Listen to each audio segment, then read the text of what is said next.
Welcome back to Terror by the Bay. I'm David. Well, the girls are fighting.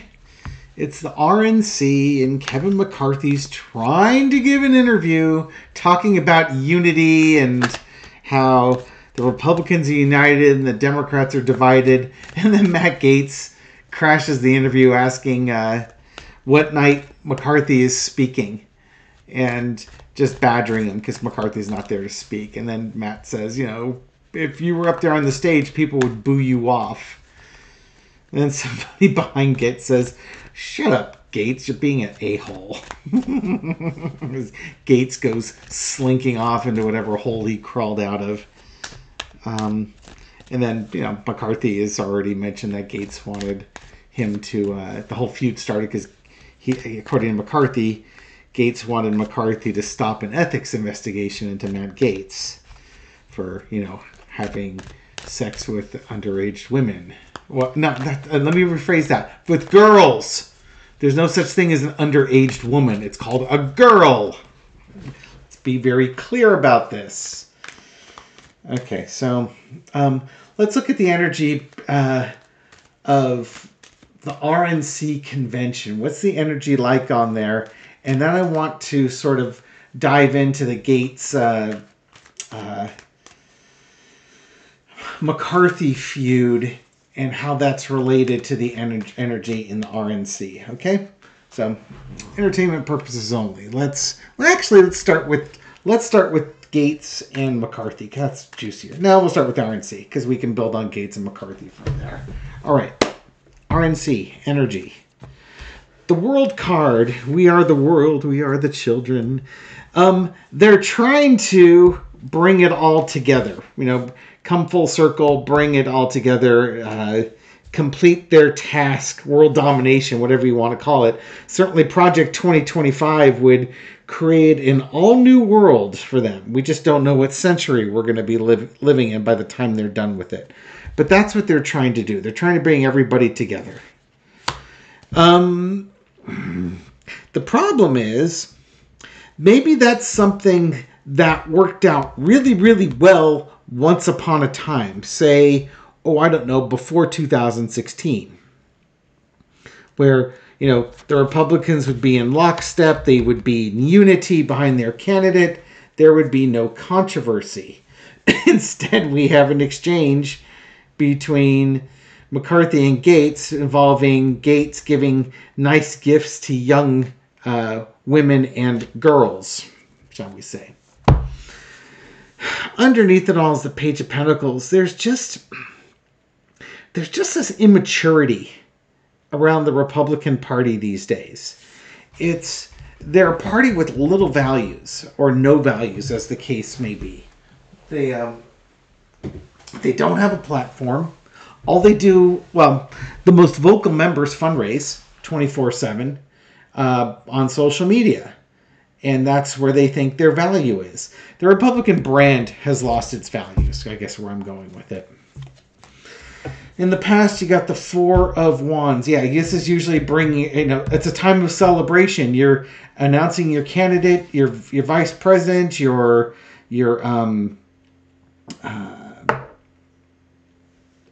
platform. You're bringing it all home, just like the world card would say. But that's in the past. That's not currently what's happening here. Right now, again, we're talking about the Page of Pentacles. We also have the Page of Wands. Immature messaging about their actions. They don't have a mature plan to go forward. They don't have mature values.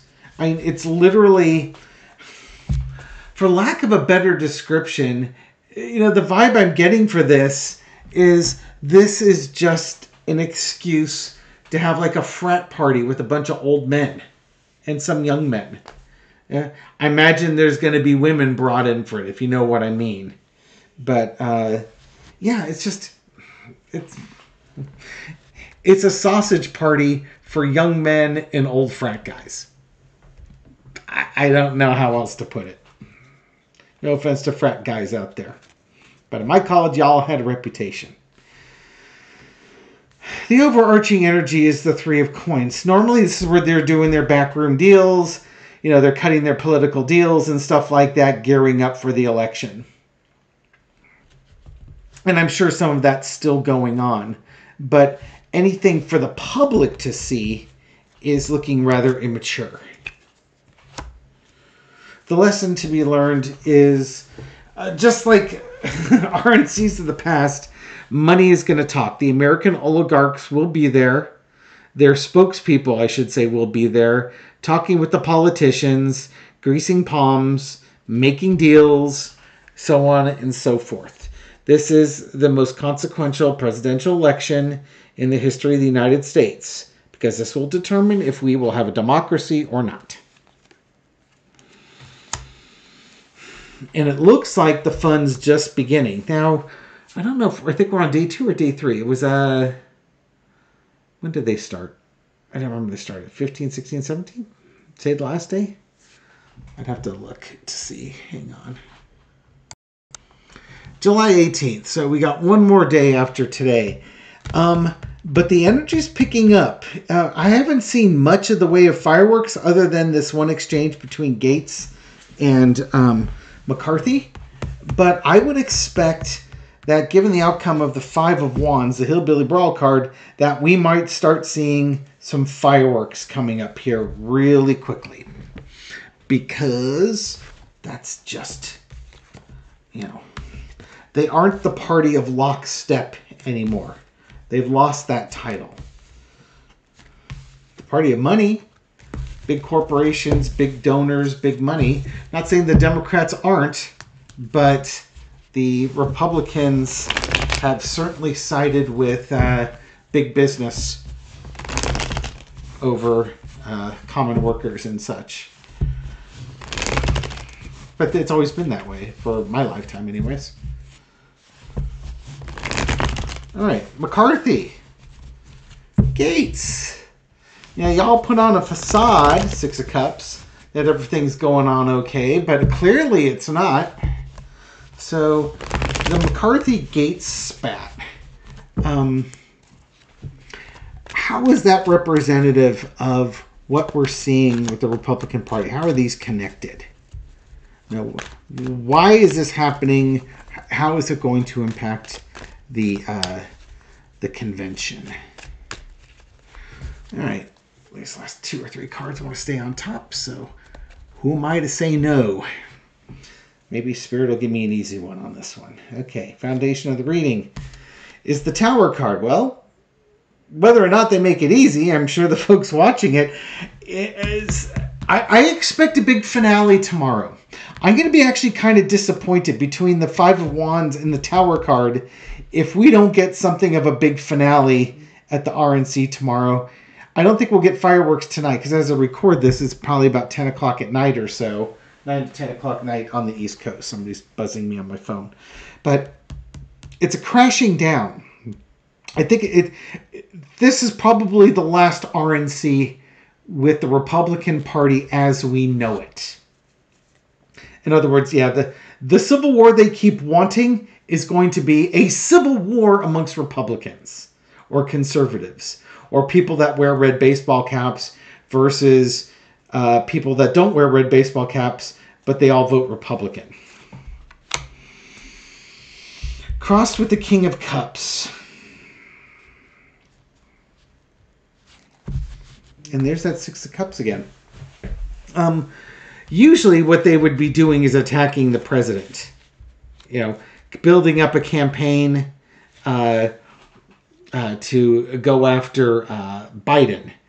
But McCarthy and Gaetz and their relationship, again, Gaetz handing flowers to little girls and luring them back to his boudoir and doing the things that Matt Gaetz does with it is kind of like the cancer in the Republican Party.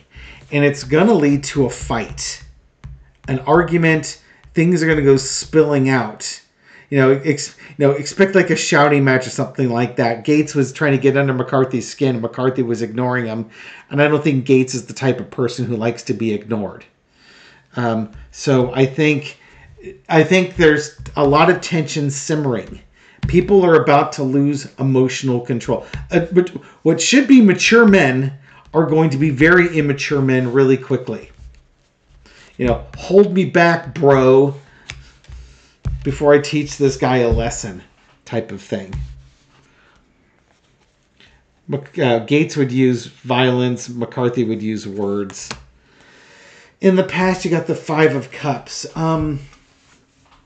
Certainly, Gaetz's behavior is an embarrassment for anyone who's a sitting congressperson. And their relationship between Gaetz and McCarthy was not an amicable one. If anything, Gaetz made things so difficult on McCarthy when McCarthy was trying to be House Speaker. But McCarthy allowed it to happen. And he gave Gaetz power over him, hoping that they could just soothe things over and work things out. But they never could, because they're both immature in their own way. Gaetz is just immature and a smart aleck, and McCarthy is smarmy, and he can't be trusted. Talks out of both sides of his mouth. So, yeah, they kind of deserve each other, and they're indicative. They're like symptomatic of the Republican Party right now. Current situation, lunacy. I mean, we've got a full moon coming up on the 19th. So one day after the, if I'm not mistaken, when I was watching some TikToks, there's a full moon on the 19th. It's supposed to be a powerful one too. God, it sounded like Trump there. Powerful full moon. But it's also lunacy and mystery. So you got the moon card in the tower here. These are not great cards for a harmonious RNC. Maybe they'll go out for a moon dance or something like that. But somehow I don't think they're going to be doing a moon dance. The overarching energy is the Chariot. Just like their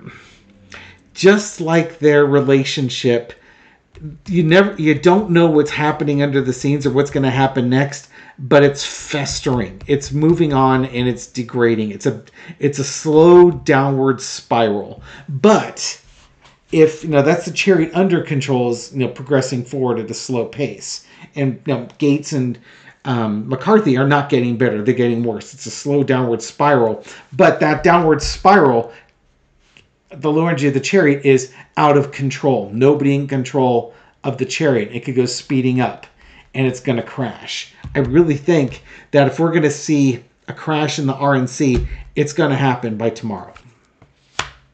Oh, geez. The lesson to be learned, Trump thrives on chaos, and this RNC might just give him the chaos that he so craves. In some ways, Trump's, as somebody who certainly presents as having malignant narcissism, and malignant narcissists love chaos. They absolutely thrive in it.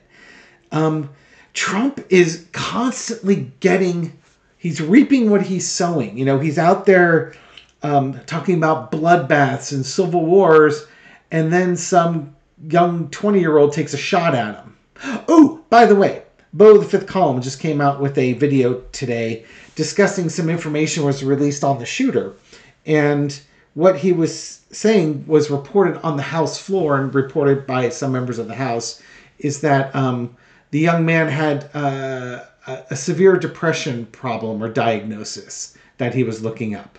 I imagine it would be like schizophrenia or something like that, but a major depressive diagnosis. And he was searching where Biden and where Trump were doing their rallies and the dates they were doing them. So the fact that he shot at Trump might just be convenience. Entertainment purposes only. I am reading into what was being reported. But if he's searching up both presidential candidates, he might be looking for opportunities. And this is the first opportunity that showed up. Stay tuned. But yeah, this is Trump reaping what he sows. He's turned up the temperature and it bit him in the hand. It gave him a warning. It's like a dog snapping at you to stay back. And he got a little nick on his ear. The outcome is the Ace of Pentacles. The Republican Party was saying, they had the Page of Pentacles with no values. It's there's a, you know what it is? There's a valuable lesson for them to learn here. And if they don't learn it, if they're foolish and don't learn their lessons, they're going to repeat it. So they have an opportunity to, reorganize, get things together to prevent the party from breaking apart. And they may have a few more opportunities to present this. But if mayhem happens tomorrow, if they can't, work past their own differences within their party, they will get the civil war they want, but it just won't be with Democrats. It'll be amongst themselves, which will truly be a civil war. And if they don't learn their lesson, they'll be given more chances to do it.